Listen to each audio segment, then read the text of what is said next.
तो प्रीवियसली हम देखे थे कि सू का अवेकनिंग होकर उसे एक मिस्टीरियस पावर मिलता है जिसकी हेल्प से उसे लोगों के नेगेटिव इमोशन से पॉइंट मिलते हैं एंड उस पॉइंट से वो एक फ्रूट खरीदता है जो उसकी पावर स्ट्रेंथ इंक्रीज करने में मदद करता है एंड उसे पता चलता है कि उसके पड़ोस के चच्चा बहुत पावरफुल आदमी है। सो वो उनसे तलवारबाजी सीखने का डिसाइड करता है। इसके बाद से एपिसोड 4 कंटिन्यू होता है और हम देखते हैं कि सू कुछ E rank criminals and police के फाइट का एक वीडियो क्लिप देख रहा होता है। तब उसे बहुत सारे नेगेटिव इमोशन पॉइंट्स मिलते हैं मास्टर ली के गुस्सा होने से एंड वो सोचता है कि ये जरूर सीआईयू का किया धरा होगा। स्कूल खत्म होने के बाद वो जब स्कूल से निकल रहा होता है तो वो केओ को देखता है एंड उसके क्लासमेट्स को उसके बारे में बात करते सुनता है कि वो कितनी पावरफुल है और वो यूएन क्लास की बेस्ट स्टूडेंट है जो कि एटलीस्ट ए रैंक की होने वाली है। घर के रास्ते में वो देखता है कि सीआईयू मास्टर ली को बहुत फ्रस्ट्रेटिंग कर रही है क्योंकि वो एक कठिन स्टूडेंट है। सू तब रियलाइज करता है कि उसका एंड सीआईयू का स्टार सिस्टम कनेक्टेड है और उस पर जो भी गुस्सा होगा तो उससे और भी पॉइंट्स मिलेंगे। सीआईयू का व्यक्तित्व तो दूसरों का विरोध करने के लिए एकदम सही है, इसीलिए सू उसे ऐसे ही बन के रहने के लिए कहता है। मास्टर ली तब सू को कुछ भारी वर्ड्स पहनने के लिए कहते हैं उसके ट्रेनिंग को इम्प्रूव करने के लिए, लेकिन सू कहता है कि ये उसे यूएन क्लास में पहले सिखाया गया है जो कि स्ट्रेंथ इंक्रीज करता है। मास्टर ली तब एक्सप्लेन करते हैं कि जिसने इस टेक्निक को क्रिएट किया है उसका नाम है सी यूजिन जो हेवन एंड नेटवर्क का एक मेंबर है एंड उसके जैसा इस ट्रेनिंग को कोई नहीं समझ सकता है। सू तब वर्ड्स को इजीली हैंडल करके दिखाता है एंड रिक्वेस्ट करता है नेक्स्ट लेसन के लिए। तब मास्टर ली पेपर लाते हैं एंड अपना एबिलिटी का यूज करके दीवार को काट देते हैं जिसको देख के सू शॉक हो जाता है। मास्टर ली तब कहते हैं कि एक टेक्निक को अच्छे से जानना 10 टेक्निक से बेटर होता है और तलवार को 1000 बार स्विंग करने और अपने बॉडी के चेंज को फील करने के लिए कहते हैं। मास्टर ली जानते हैं कि उसके मसल में कोई मेमोरी या स्ट्रेंथ नहीं है और एक बार जब उसका तलवारबाजी सही हो जाता है तो वो और एक लेवल ऊपर जा सकता है। ट्रेनिंग खत्म होने के बाद मास्टर ली सू को पूछते हैं कि स्ट्रॉन्गर होने का मतलब क्या है एंड वो कहता है कि जिसको कोई रूल्स का परवाह नहीं हो उसको स्ट्रॉन्ग माना जा सकता है, लेकिन मास्टर ली एक्सप्लेन करते हैं कि एक्सपीरियंस ही एक चीज है जो उसे वहां ले जा सकता है। फिर वो सू को पूछते हैं कि क्या सू फ्यूचर में ग्रेट पावर पाने के लिए जिम्मेदारी लेने के लिए तैयार है, लेकिन सू कहता है कि नहीं एंड एक्सप्लेन करता है कि उसका ओनली जिम्मेदारी है सर्वाइव करना और सीआईयू का ध्यान रखना। तब मास्टर ली कहते हैं सीआईयू के अलावा तुम और लोगों को भी मदद कर सकते हो। हालांकि सू तब भी कहता है वो ऐसा नहीं करेगा क्योंकि उसके लिए इस दुनिया में जीवित रहना ही बहुत है और अभी के लिए उसका बड़ा करने का कुछ इंटेंशन नहीं है। मास्टर ली तब कहते हैं मैं तुम्हें एक कंडीशन पे तलवारबाजी सिखाऊंगा। अगले दिन हम देखते हैं कि सीआईयू बहुत अच्छे मूड में होती है एंड इजीली सब सीख रही होती है क्योंकि सू उसके लिए बहुत सारे स्नैक्स खरीद के लाया होता है। तभी एक बंदा वहाँ पे आता है एंड मास्टर ली सीआईयू को पूछते हैं क्या कहते हैं जब एक अनवांटेड गेस्ट आता है तो, एंड वो कहती है कि उसे पनिश करना चाहिए। स्कूल पे सू को एक नोटिफिकेशन आता है कि उसे यूजिन से पॉइंट मिला है। वो इमीडिएटली जान लेता है कि वो हेवन नेटवर्क का मेंबर है जिसके बारे में मास्टर ली पहले बात कर रहे थे। वो भाग के घर पे पहुंचता है एंड देखता है कि सीआईयू ठीक है एंड यूजिन पूछता है कि क्या मास्टर ली उसे तलवारबाजी सिखा रहे हैं, लेकिन मास्टर ली कहते हैं कि ये वेस्टर्न टाइम होगा एक एफ रैंक को सिखाना।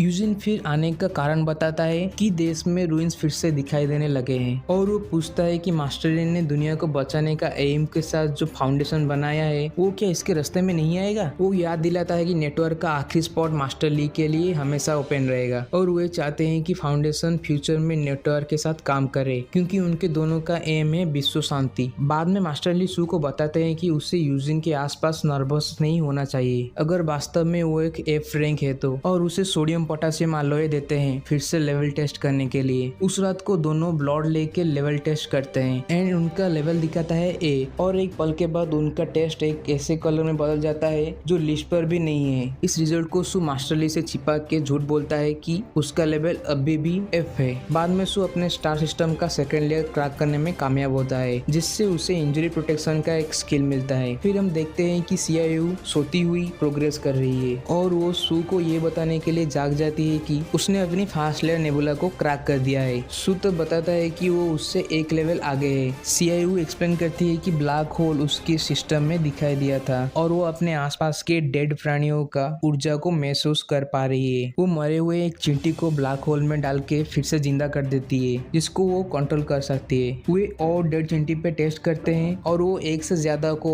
सेम टाइम पे कंट्रोल नहीं कर पाती। एक पक्षी पर कोशिश करने के बाद वो बताती है कि उसकी कोई समय सीमा नहीं है और बहुत कम एनर्जी लेता है कंट्रोल करने में, लेकिन ये उस स्पिरिट की क्वालिटी पर निर्भर करता है। सेव अपने स्किल को बड़े चीज पे ट्राई करना चाहती है एंड रिक्वेस्ट करती है कि एक कब्रिस्तान पे जाने के लिए, बट सू को ये आइडिया अच्छा नहीं लगता। बदले में वो उसे एक कसाई खाना पे ले ले जाता है एक सुअर को ढूंढने के लिए एंड कहता है कि अगर उसे सुअर पसंद नहीं है तो वो पास के एक गधे के बारे में जानता है। उस रात को सू सियाओ को सुअर को जिंदा करने के लिए कहता है। सियाओ के सुअर को लाने के बाद सू स्पिरिट को थोड़ा और समझने के लिए कुछ टेस्ट्स करता है। केवल ये देखने के लिए उसने सियाओ को बहुत परेशान किया है, जिससे सियाओ गुस्सा हो जाती है एंड उसे सुधारने के लिए सू उसे उसका फेवरेट खाना बना के देता है। जब वो पूछती है कि वो क्यों इतना मुस्कुरा रहा है तो सू उसे समझाता है कि वो बहुत खुश है कि वो उससे हर दिन इतना अच्छा अच्छा खाना दे पा रहा है। तब सू को फीलिंग होता है कि उसके पास में कुछ हो रहा है एंड वो उसके पीछे जाने वाला होता है, लेकिन सियाओ बताती है कि उसने भी इसे महसूस किया है और वो उसके साथ जाएगी। वे जब वहाँ पहुँचते हैं तो देखते हैं कि मिस्टर फी एंड उनके ग्रुप डी रैंक क्रिमिनल से फाइट कर रहे हैं